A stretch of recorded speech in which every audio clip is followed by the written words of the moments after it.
What's going on? What's going on? Brood is here, bringing you the next wandering video. I'm over first of the new year. I'm over here at Xit Woundz, and I'm sorry, Happy New Year to everybody. So with Xit Woundz, let's take a look at the clan description. They're 24/7 non-stop war clan, 3-star comps only. You know, they're doing the 3-star strategy, go big or go home. They war non-stop. 24/7. They don't use Clash Caller. However, I myself don't use Clash Caller in one of my clans. Usually the bigger the clan, the more it's required. That, or if you war with a long time with a set group of people, you just kind of know what's gonna happen. So just because someone doesn't use Clash Caller, don't mean they're not great at war. That's my 2 cents. They usually run between 20 to 30. Wars, and they have a brand new feeder clan which will take about any level, town hall level for war, for 2 trials basically. They use Kick as their outside messaging application. It is not required though. They also are currently recruiting and accepting non-rushed key 9, 10, and 11s. So there's them. For the content, let's look at about 4 raids. Let's take a look at the last raid that they had here. One of the last wars that they had here, where they got the win 42 to 41. Nail biter down to the end. To start, let's go with Lord Shaw. His fresh hit. This is a 10 on 9.5, but it was still a nice attack. And it's kind of hard nowadays, outside of friendly wars or range wars, that you can't escape 0.5 hits and things like that. So he's also rocking a Lalo, where in his other last 4 raids that I was able to see, this is pretty much what he was rocking as well. So Lalo is still very strong and piggybacks off some of the other videos that I had out there talking about how they're definitely the new meta, but it's not a guarantee. You have to have some skill. It is a lot easier than it ever has been before, though, with the introduction of haste, and then most importantly, because of the rate of attack for the loons themselves, got that buff post-update.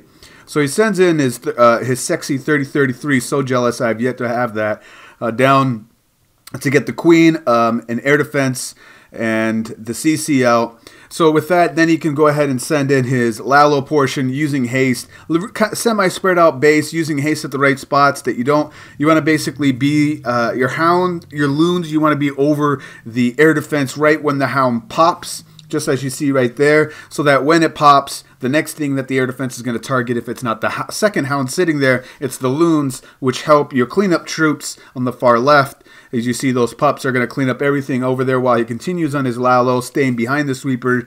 Just some textbook stuff and a really nice Lalo. Had to make sure I put it on in the showcase here. And apparently I didn't know he had a mini. Mudbutt is this Town Hall 9. So I'll be showing that. One of the last raids was one of my favorites from a different war. He swags a haste here, but it is a 9 down. He actually didn't even need those last 2. He should have slowed it down even a little bit more to get that hound busted, but then that's that Town Hall level 3 hound.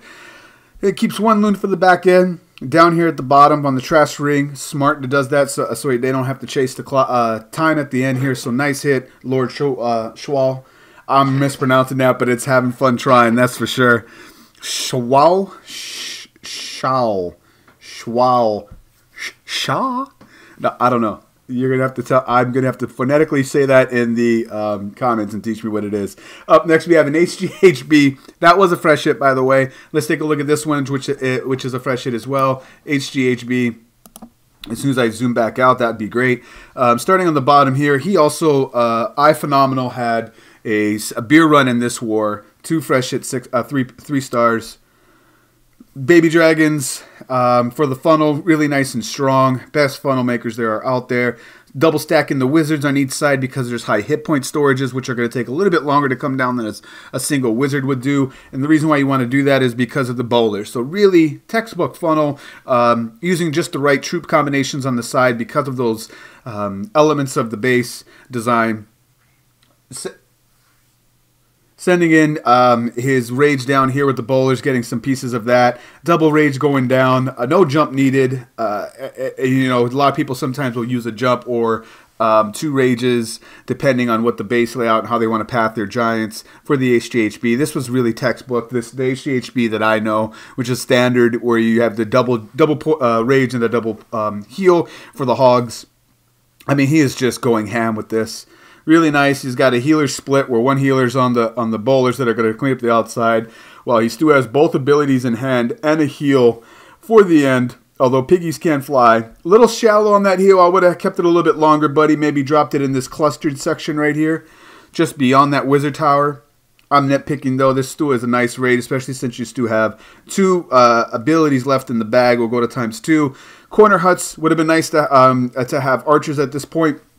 This is where it's actually worth subbing 1 hog or 1 giant to ensure that you have 4 archers specifically for the corners. Really nice job, Phenomenal, on one of your 2 3 stars for your beer run. Nice job, man. So we'll go to ×4. We'll jump out of here and go into a different war, which, you know, unfortunately, I'm sure a lot of clans can relate to. It happened over the New Year's and holidays. You got family lives that come up, and, you know, it's random wars. So I know we, at my home clan, the clan that I founded with my 10, we just took a break from it. Some others choose not to do that, but so unfortunately, Whiskey Team did get in front of them here, but not everybody. You know, life wasn't the stars weren't aligned for life. So, but nice job, the Whiskey Team. Not trying to take it away against Xit Woundz, but let's start on their number 1. We have Mischief, or MST. I'm going to say it's Mischief. That's my guess. 9.5, an 11 hitting a 9.5. However, you know, it is what it is, and I think in this day and age, you're going to see a lot of this, where we have a bitch attack go down, and I like how we brought down some giants to basically help take up these streams. I'm a huge believer in this, rather than golems. When you're heading into an infernal tower like this, I'm a huge believer in giants. Huge believer. They protect your precious fragile bowlers from taking unnecessary damage. Granted, they can be healed back up, but there's a chance that they wouldn't. There's a chance that you may lose a few bowlers on that push. And that's why I still like those giants, because your golems are still going to die no matter what. But that's just my 2 cents. So I like the use of the giants on this. And then really nice bitch attack coming in here.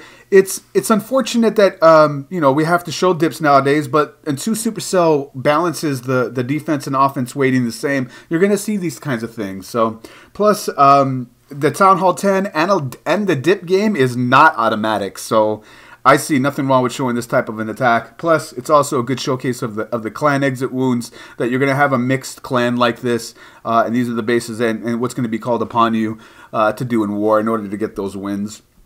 Really nice job. He gets landlocked right here, where some of the Larrys in the Larry Maker get a little piece of this jump here in the bottom, but not everybody does. And his queen, unfortunately, gets landlocked twice, because we all know how much she loves walls. We go to ×2 because it does take a little bit of time for them to break through stupid walls on the outside. But you know, those are we got Bob the bowler here going around getting that hut on the outside.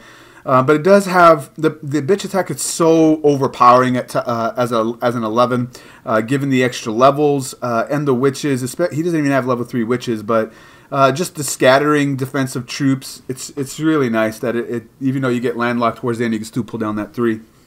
We'll get out of here, and to end this out, I have number 14, which I had to stop and do a double take on. It's Mudbutt, which is Lord Charles Mini. Town Hall 9. I looked at this and I paused and I was like, level 2 Golem, level 4 Hogs, and then level 10 BK. I'm like, is this a Town Hall 8 attack? And then I saw that it was 4 spells, and I'm like, it can't be. So it's I believe it's an 8.5 versus an 8.5.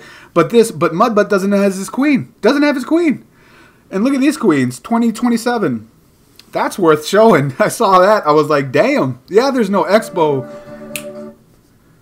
Yeah, there's no expo, but that's okay, you know, because the royal difference alone without having a queen was huge. It compensated with the need for a fourth spell, but that's still nice. And then base recognition, and then execution of what strategy best exploits the weakness. You have all the giant bomb spaces in the core, and you have nothing but single spaces, maybe a parallel set right here. But level 4 Hogs can't be healed through that.